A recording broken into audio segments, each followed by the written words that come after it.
অর্জন কম গর্জন বেশি, এই কথাটার সাথে FZ25 একদম মাপে মাপ খাপে খাপ হয়ে যায়। কারণ এই কথাটা বলার কারণ কি, আমি একটু ডিটেলস এক্সপ্লেইন করি। আচ্ছা, মূলত এই বাইকটা আসলে কাজের জন্য। বাই দ্য ওয়ে, আমি এখন যাচ্ছি হচ্ছে কি টেকনাফ হয়ে হচ্ছে চিটাগাং এর দিকে। কক্সবাজার বামে চলে গেছে, আমি চিটাগাং এর দিকে চলে যাবো, এন্ড ওখান থেকে হচ্ছে চিটাগাং থাকবো।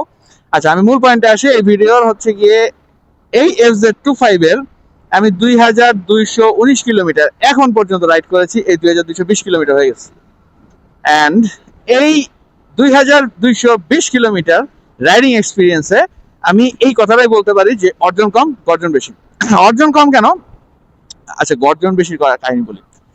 বাইকটা যখন আপনি হাইওয়েতে রাইড করবেন বা সিটিতে রাইড করবেন অথবা হিলে রাইড করবেন, আপনি ইনিশিয়াল পাওয়ারটা মানে থ্রোটল রেসপন্সটা অনেক ভালো পাবেন। তো আপনার ওভারটেকিং এর ক্ষেত্রে অথবা দেখা গেছে পাহাড় আপিল উঠার জন্য এই এটা এটা এটা এটা ছাগলের একটা মানে যাত্রায় উৎকৃষ্ট মানের ছাগল এটা। আচ্ছা, তো আপনি আপিলে ওঠার সময় বা যে কোনো ওভারটেকিং এর ক্ষেত্রে খুব ভালো একটা থ্রোটল রেসপন্স পাবেন। টর্কটা অনেক ভালো। আর মানে 250 সিসি যে কয়টা বাইকগুলো চালাইছি তার মধ্যে বেস্ট না, বাট টর্কটা মোটামুটি ভালো রেসপন্স। মাথা ব্যথাই নেই, কে কোন জায়গায় যাইতেছে না যাইতেছে, পান চাবাইতেছে, লঙ্গিটা জায়গায় হাঁটতেছে। আচ্ছা, এন্ড এটা হচ্ছে গিয়ে অর্জন না, এটা গর্জন বেশি। এই যে গর্জন বেশি। এন্ড এখন আসি অর্জনের কথা। অর্জনের কথা যদি আমি বলি, আমি টপ স্পিড পাইছি 123, এর উপরে আমি উঠাইতে পারি নাই। হইতে পারে এটা আমার বাইকের সমস্যা, অথবা অথবা হচ্ছে এই যে ক্যারিয়ার বাম্পার, তারপরে টপ বক্স, এগুলো প্রচুর ওয়েট, অনেক জিনিসপত্র নিয়ে বেরোইছি, যার কারণে ওই টপ স্পিডটা পাইনি।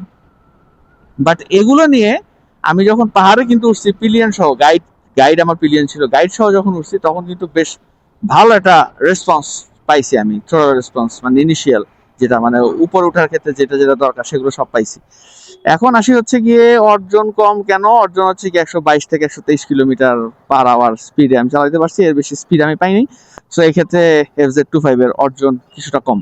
সো এইটুকু হচ্ছে গিয়ে আমি এই ভিডিওতে অর্জন কম গর্জন বেশির মানে ব্যাখ্যাটা দিলাম। আর পরবর্তীতে একটু ডিটেইলস আলোচনা করবো FZ25 এর রিভিউ ভিডিও নিয়ে, মানে টোটাল একটা এক্সপিরিয়েন্স আপনাদের সাথে শেয়ার করবো। Thank you.